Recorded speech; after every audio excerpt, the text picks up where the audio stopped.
Épître de Paul à Tite, chapitre 3.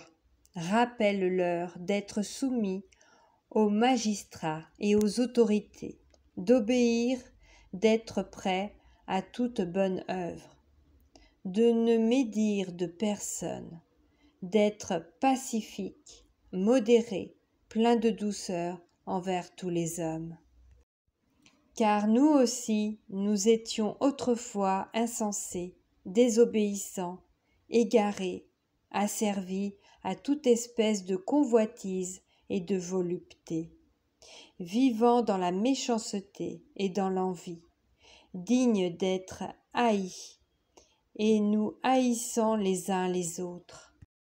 Mais lorsque la bonté de Dieu, notre Sauveur, et son amour pour les hommes ont été manifestés, il nous a sauvés, non à cause des œuvres de justice que nous aurions faites, mais selon sa miséricorde, par le baptême de la régénération et le renouvellement du Saint-Esprit, qu'il a répandu sur nous avec abondance par Jésus-Christ notre Sauveur, afin que, justifiés par sa grâce, nous devenions en espérance héritiers de la vie éternelle.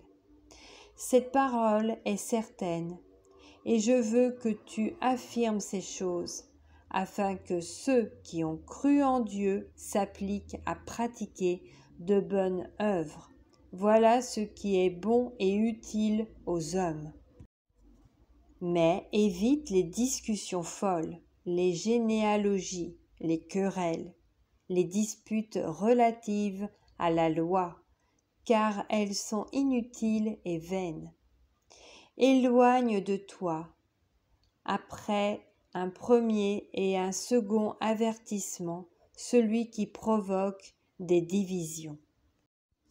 Sachant qu'un homme de cette espèce est perverti et qu'il pêche en se condamnant lui-même.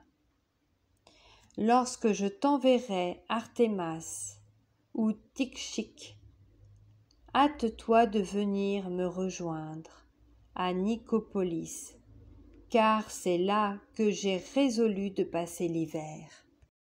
Aie soin de pourvoir au voyage de Zénas, le docteur de la loi, et d'Apollos, en sorte que rien ne leur manque. Il faut que les nôtres aussi apprennent à pratiquer de bonnes œuvres pour subvenir aux besoins pressants, afin qu'ils ne soient pas sans produire des fruits. Tous ceux qui sont avec moi te saluent. Salue ceux qui nous aiment dans la foi. Que la grâce soit avec vous tous.